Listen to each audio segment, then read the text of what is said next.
Hi, Mako. Hey, how are you?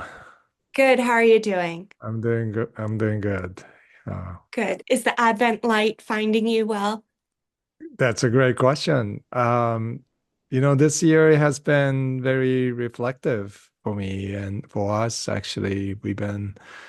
Um, uh, we obviously follow the liturgical calendar every year at a church, but for some reason this year has been filled with reflective moments and really beautiful moments too. So we're grateful, for that. Okay. How Is about there you? anything you'd be willing to share? Um, many things. We have been leading a discussion called Forum on Faith and Life. And so Hejin and I have been interviewing people within the congregation. There's some extraordinary stories. We've known them for a long time and has never really known that some of these people have amazing careers and amazing life and how their faith interacts with those things. And so we're having fun doing that. And yesterday we had an author, and her name is Lily Yu, YU. Um, and she came out with a book that actually a friend of mine edited about creativity and writing. And I interviewed her at the church, and we were going to have a transcript of that. I'll make sure to link that. But um, her first novel is an extraordinary novel of asylum seekers from Afghanistan ending up in Australia. And it's just a very heartbreaking, beautiful novel. And it turns out that she was a physics major at Princeton University doing some research work in Australia and found out about these asylum seekers from Afghanistan in Australia. So she got this idea to just follow their journeys and spend 10 days in Afghanistan in a very dangerous time, and ended up writing a novel. And she was saying how challenging it is to be a writer of faith, and in a sense isolating. And um, so uh, this kind of conversation with culture care and what we're trying to do to say that even though you may feel alone in your journey, to seek excellence, and she's gotten amazing reviews by New York Times and other venues, but she still felt that there was a lack of understanding of what she does as a woman writer. And so we got to talk about that, and that was a really rich conversation, to have in during Advent season of waiting. And it just kind of highlighted a season. Yeah, yeah. In some ways, that aligns with what I've been thinking about a lot this Advent season, Hmm. and that is the life of the Magi Ah, and how they were outsiders hmm. and they were focused on their pursuit Yes. in the way that artists are outsiders and focused on their pursuit, right? Yeah. And yet in the process of that, it points to profound truth. Yes. Unexpected truth. Yeah. And so I've been reflecting on that and mulling that over so much. And like, Yeah. what is the role of those that are faithful in their work? Yeah. Yeah. Yeah, that's exactly right. Lily's case is exactly that. And somebody asked her, well, what is the faith part in the novel? And she said, well, it's everywhere, but it's hidden. But I think you named it because when you're a student in Australia, doing physics research, and you hear stories of the asylum seekers all of a sudden getting access to Australia, and then having the sense like you're called to write about this story, or I'm sure it was a slow enlargement of that feeling, but eventually she ends up in Afghanistan um, to faithfully capture the story, right? And you know what? That sounds crazy, when maybe even if you're a scientist doing research, you don't think about outside of your realm that way. But I think you're right that, just like the Magi, when you see extraordinary things, a star speaking to you, and you know from your research that that somehow you're supposed to pay attention to these things, even though that may be completely outside of your normative realm and extraordinary in every sense. But you kind of know that you have to pivot and pursue that, and because they did, right? Really, history was deeply affected by their action, and we don't know what their religious backgrounds were at all. And yet, magi and shepherds, they're the two most important acknowledgement of faith in the Christmas story. Yeah, yeah. And so reflecting on that, I also was thinking about The Makers by Nature, the book that Bruce has coming out. Yeah, And in connection with the Magi, actually, and yeah, how it was this group that traveled together, yeah, and thinking about your relationship with Bruce and yeah, how you've traveled together yes. in advancing the role of the Christian artist.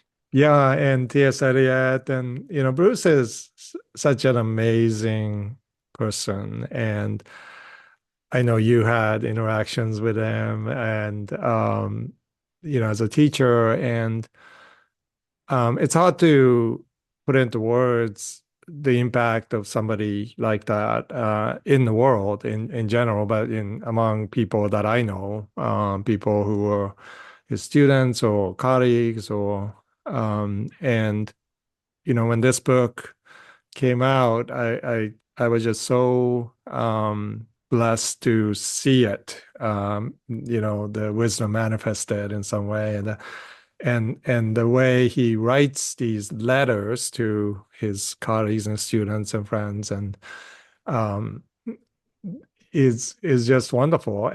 So I really felt that here was a faithful sojourner who have a lot to teach. I've learned so much from him, and also his just capacity to live, openly, live with these open questions. He has curiosity, always before him, and his work always seems to speak of that journey into the unknown or mystery, and so it's a great example of somebody magi, looking at mystery of what the stars are telling him, and following that faithfully. Mhm. Yeah. And so, in the midst of all of that, what signs are you noticing? That's a great question. I am finishing a manuscript for Yale Press, my second book with them, and it's called Art Is, A Journey into the Light. And it began with a conversation with my editor for my previous book. And she, I wanted to write more on theology of making because I have so much to say. But she was really pushing me to write about what I see as an artist. How do I see the world? And I thought that was really curious. And I don't know if I could write a book on that, I thought, but let me write a paragraph. So I wrote a paragraph of going from my home farmhouse to the studio here, a horse barn, maybe 100 meters, I don't know. And I was actually pretty astonished that this paragraph was full of wonderment and observations and little details that I know I see them, but when you write it down, um, and it has a voice of its own, life of its own. And so as you know, as an artist, when you find something that speaks back to you, you kind of have to follow it. And and it became this book. About how we see the world, why it's so important today in polarized, culture war filled times and times of anxiety and fear, how artists have the capacity to see the world in its entire complex form, and in this most uncomfortable form, and yet artists are the type that um, gets intrigued by that, is and doesn't um, reduce it to false binaries, kind of a survival mode. So we can, create a kind of a tribal reality that excludes this complexity, and how we need today to all be an artist in that sense, to use our senses to inform us of the beautiful mysteries that fill the world. But we're so busy and anxious, right? Maybe especially this season. Um, we forget how beautiful, minute particulars. That's William Blake as the words, but minute particulars can inform us of this mystery of the cosmos, mystery of what is created, and how we get to be part of stewarding that mystery. So um, that's been kind of, the whole book journey has been, um, following the trails of certainly my observation, but more than that, it really is the world speaking. The world is full of burning bushes, and you kind of stop and you observe and you listen, and you learn from it, and and so that this has become my own way of articulating my meandering journey. I, I'm like the bees that meander to find beauty, to find these flowers. And by doing so, by faithfully doing that, you're pollinating, right? You're helping. It's like cultural pollination um, that yields fruits, and you come back with honey, to help your tribe, thrive, and then you go back again, and I just love the fact that bees don't go straight to the flowers. They kind of have this dance and meandering, and I feel like that's a perfect picture of an artist, looking, following the stars. Yeah. And that is the antidote to binary thinking, right? Yeah. Yeah. Wonderment and Mhm. curiosity Mhm. is what expands the paradigm from A, Mhm. B to totality. Yes. Yes, And absolutely. Yeah. that's a beautiful thing. And I just want to share this like nerd tidbit with you. Okay. The, the burning bush word in the biblical text Ah, is a loan word from Aramaic, ah, and it actually is thought to be a type of berry tree. right, right. I heard that. So Yeah. the burning bush potentially smelled like fruit pie. Oh, that's perfect. So it's that sweetness, right? Yes, the aroma. Yes. Yeah. There has to be aroma. I mean, come on. This is, the creator speaking to us. There has to be dance and aroma and feast. Yeah. And so it's wonderful to think about all those details, right? And all that Yeah. possibility and all that Yeah. wonderment. Yeah. And you just had snow. I know it's White Christmas here in Princeton. Who knew? Like, it was so warm and strange, and then all of a sudden it just became winter, and 20 some degrees right now, um, freezing cold. But I'm so glad that it's winter's here. Yeah. And noticing seasonal change Right. is part of being faithful, right? Yeah. It's part of that mutual flourishing that Mhm. Robin Wall Kimmerer talks about. Yeah. Noticing all the small facets that construct the ecology of space. Absolutely. Yeah. And seasonal change, we don't think of transitions being a blessing. And one of the interviews that we did was with Paulette, who is a nurse practitioner, but she takes care of children who are dying. She is pediatric care, and so and somebody asked him, how does she do it every day? Facing children whose lives have been shortened. And, her exuberant answer was, I love what I do, and we're all in transition. And I get to be partly a steward of the most important transition for that child.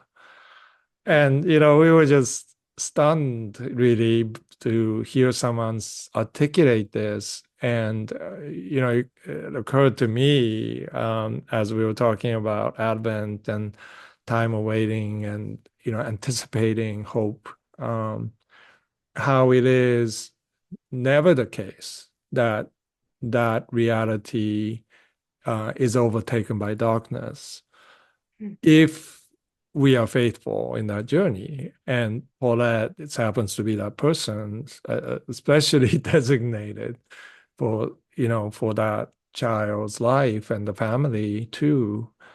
And how important that is. And, of course, I think hear stories like that, inspiring stories like that. And I ask myself, so what kind of art, right, captures that hope?